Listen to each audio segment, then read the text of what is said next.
Alright, so the first crossover event with Final Fantasy IX, and for this entire event, we get copy-pasted Final Fantasy IX music in it. Not by me, the game itself actually does. It's pretty cute, actually.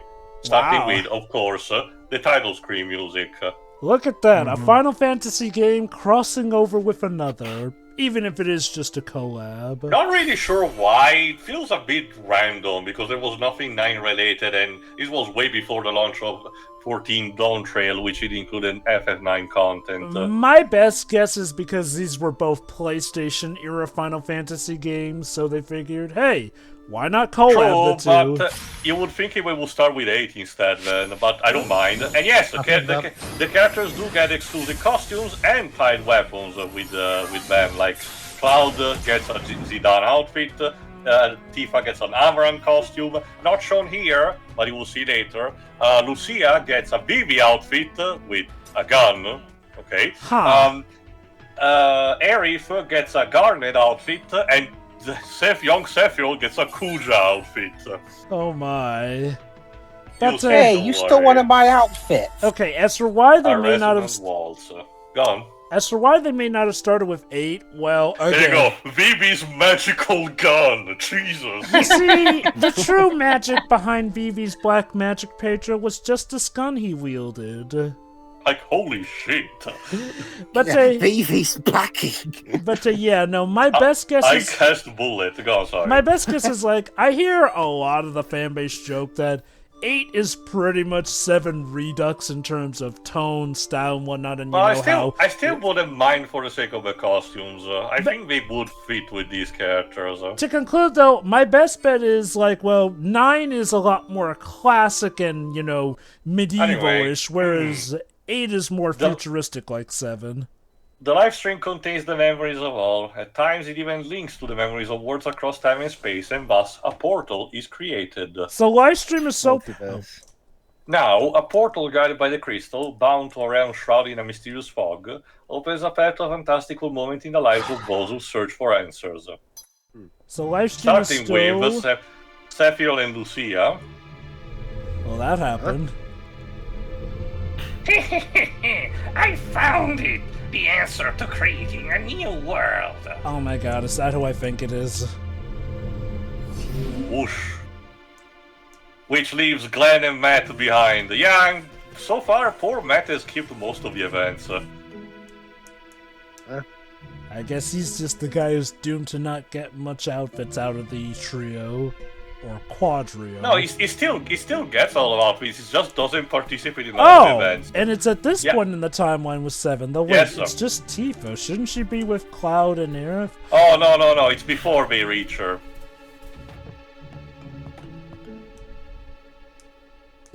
Hey, come on. No.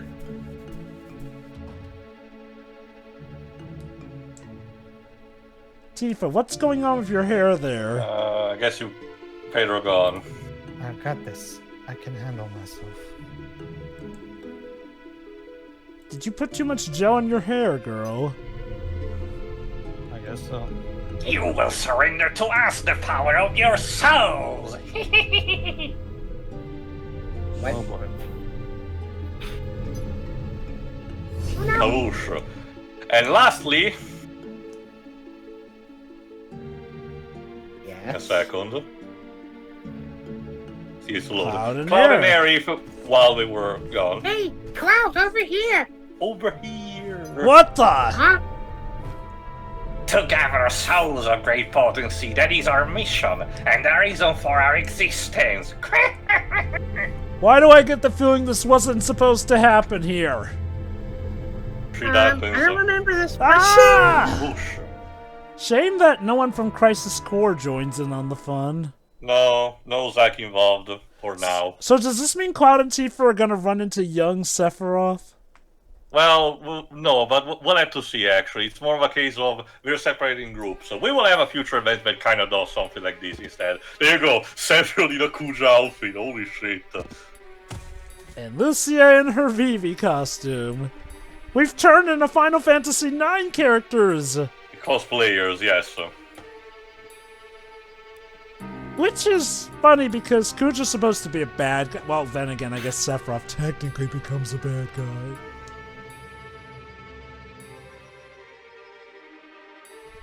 What's with these outfits?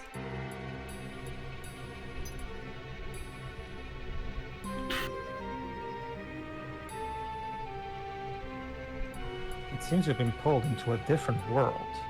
Be careful. We've been isekai'd. Yes. Your lies will be concealed, your words destroyed. Hey, that's my job. Not yet. Up there. I was gonna say The up narrator. yours. Meanwhile, I love Tifa's Amaran costume. Yeah. So fucking cool. It's Especially the cute. dread. Conversely, I really don't like Aerith's Garnet costume. oh, why is that? I don't know, it just doesn't feel... It feels more like a genuine reskin rather than more similar to Garnet's outfit. Yeah, the Garnet's outfit doesn't have a skirt. I don't get why. I get that Aerith usually wears one, but Maybe it's a proper outfit. Maybe it's a Also- I'm guessing the idea is to combine aspects from both outfits, you know, given Combined also with the fact that their weapon for this event kinda sucks. This is the outfit that I did not get. like, okay, obviously Tifa's outfit is not a straight design Will of destroy Amaran's. you all, along with this world. Can I say, Can we hold on. defend? Is Nene attacking? I think it's coming from the airship. Wait, have we been, Specifically, the cargo ship. we've been pruned from the sacred timeline. I don't know who you are, but I'm not gonna let that happen. I don't even I don't know where anything I about am. the character. Yeah, sure. I don't know anything about the character in particular, but like the gloves and the boots stand out, and not in a good way. Like referring to Aerith's, like it's not good. Caught in the flow of time, people harbor fear, doubt, and sorrow as they pursue their desires. Necron, shut This up. unfamiliar fantastical world, what adventure will they discover? At least it's better than quoting Star Wars Episode 1. No, I get that too. So but let's start even- with Lucia and Sephiroth. Sephiroth's weapon is broken as shit. Why? Because the weapons do give familiar abilities of one of the characters that are involved in the game. When it came to Lucia, since it's a freebie that you get in the game, you get like a fire-based attack, but it's not super powerful. But Sephiroth gets Flare Star. If you haven't played Final Fantasy IX, Flare Star is super broken, and of course it's a toy that only the enemy normally can use.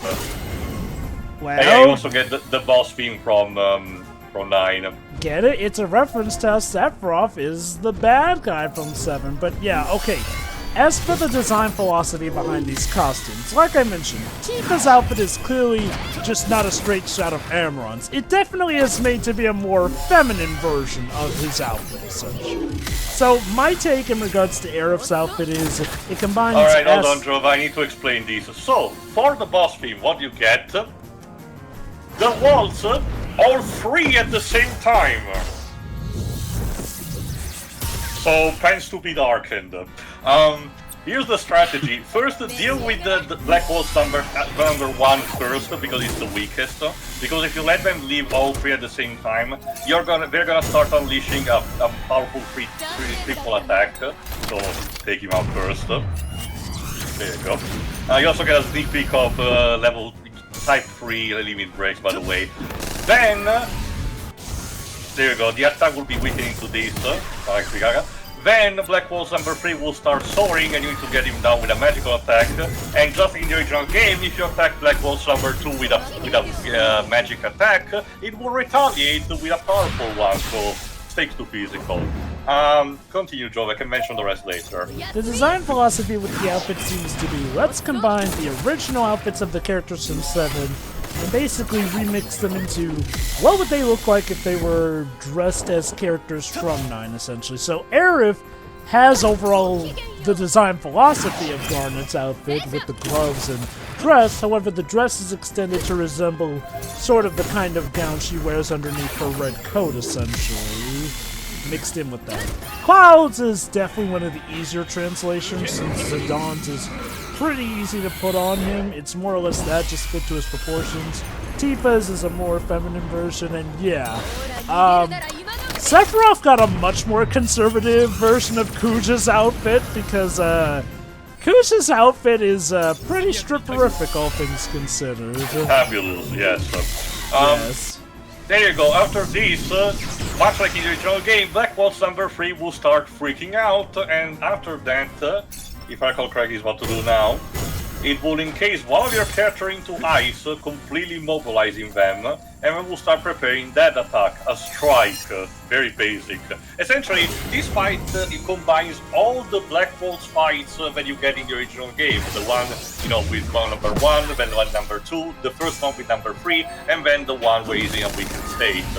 So in terms of fan service, it tries to be a hodgepodge of everything. Given the outfits, if anything, I probably would have given Lucia Freya's outfit instead of Vivi's. No, because she doesn't carry a spear. If Sid had been present yet, probably would have got one. Well, last I checked, Vivi doesn't wield a gun either, but here we are. True, but everyone else seems to have themed weapons of sorts, Well, my guess is, couldn't you have technically made a lance that essentially is a gun? Alright, unfortunately I couldn't get also Cloud's outfit, but I could get the weapon in the meantime, so at least that's that. Tifa gets the No Mercy ability from Amaran, which is a key shot, basically. While Cloud gets the free energy attack from Zidane. I'll admit, I'm surprised that they don't, by default, put you in the outfits of the event, for the sake of story events. Sorry, Jova, you're gonna need to pull, you actually had to pull them, so... Dude, man, in the gacha I play, usually at least for the sake of the event, the characters are put in the costume, if anything, to entice you to they're buy them to showcased get like to that keep them. in just the story cutscenes, but not in the gameplay. Especially because you can create your own... You have to remember, Jova, one thing. You can create your own team with this. I'm just showcasing it with the characters involved for the sake of story cohesion. If I wanted, I could just bring, Glenn, Matt, and Barrett if I wanted. Oh, I do get that. No. I get that. I just find it weird that the game doesn't, again, for just the story missions, put your characters in the outfits, for a story mission sake, essentially. And then on replay, obviously, you could do it with different party members. It just seems to make sense, and we gotta fight these guys again. Alright, let's check what happens if I allow them to use the triple attack. So I'm guessing... Aptly named the triple waltz. Check this out.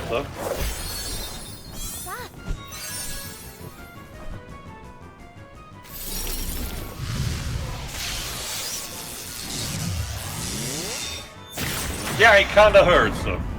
Yeah, looks like it.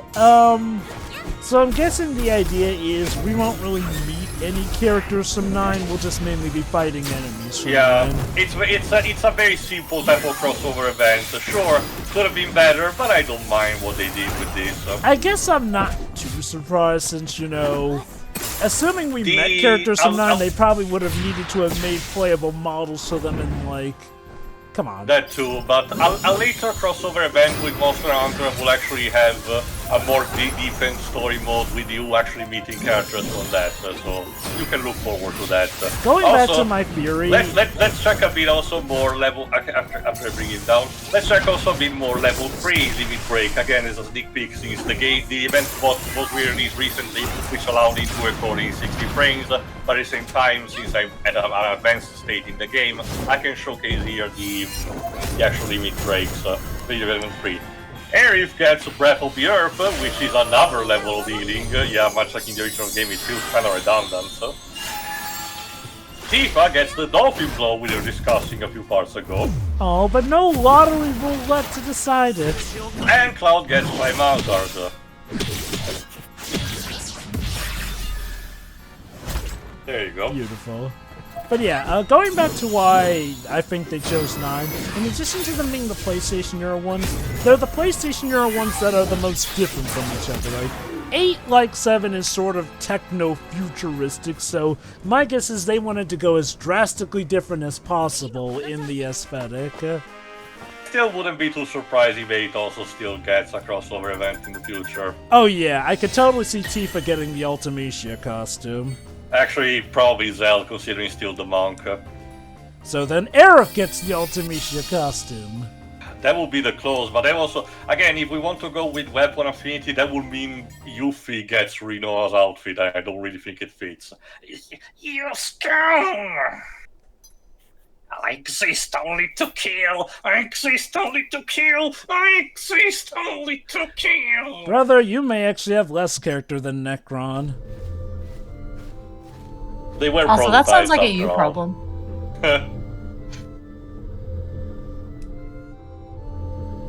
I wonder why they chose us. Or were they looking for anyone they could take with them? They Yeah, just they were needed to like, pick "Okay, some you'll people do." to get the costumes for players to roll for. But yeah, no, seriously, that's it for the event, I guess. Yeah, like you said, story-wise. it's one of the simpler ones. Like you said, the Monster Hunter one would be more variety, more story. Maybe, but we should head back. The others are waiting. So basically, that can Glenn be... and Matt is like, we have a name, you know.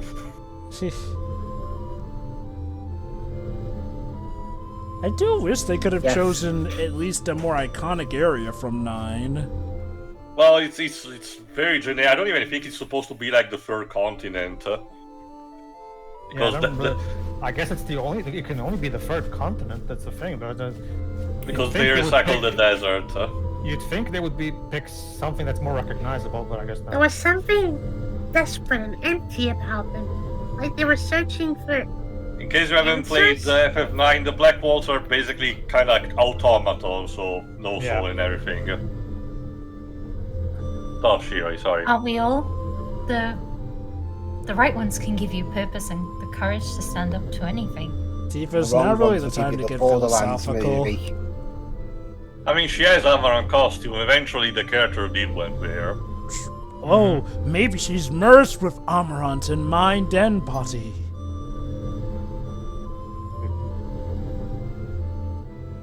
I want to find my answers too. It'll be fun. Like a treasure hunt. Yeah, Well, X for the marks the reference, spot in your back. Reference to Final Fantasy IX. Reference to Final Fantasy IX. Sure, why not? But first, we should head home. It's like, Yeah. How do you know that portal will take us home? And yeah, criminally, Cloud doesn't get to see Zidane's catchphrase, oh, do I need a reason to have someone? Come on, it was just a no silver platter. I mean, Yeah. to be fair, that's not... Okay, that's not really Cloud's thing most of the time. Of course they- there's a reason to help someone money. well, the thing is, they were kind of building up to that by having the other characters A kind of quote fantastical some moment in a realm shrouded in a mysterious fog. Was it an illusion? Or perhaps a dream? Necron, I'm gonna need you to stop talking. But what they discovered was unlikely to lead them to their true answers, and so their search continued. Look, you asked me one characterization out of me. There you go. stuff. Yay! More characterization from Necron! We finally got it, Pedro! Taste my grunt. The problem is that this sounds more like Genesis lines rather than anything Taste else. my Grand Cross and choke on it. Pedro, there's one problem. It's not nearly pretentious and long-winded enough to be coming from Genesis. No, again, Yeah, if- it's not on Genesis level, I will agree, but it's in order still... to be that, we will have to be quote Star Wars Episode 1 for no reason. God, that was stupid. Alright then, tune in for the No, next part. Not that if the localization was literal, it would have made anything better, mind you. No, but, you know, again, it's more of a case of, you know, just because something is bad doesn't Sure. mean you're allowed to make it worse. So, anyway, tune in for the next part where we finally resume our regular scheduled program with a flashback of an Ibrahim accident as retold by Cloud. See ya. See you then. Aye.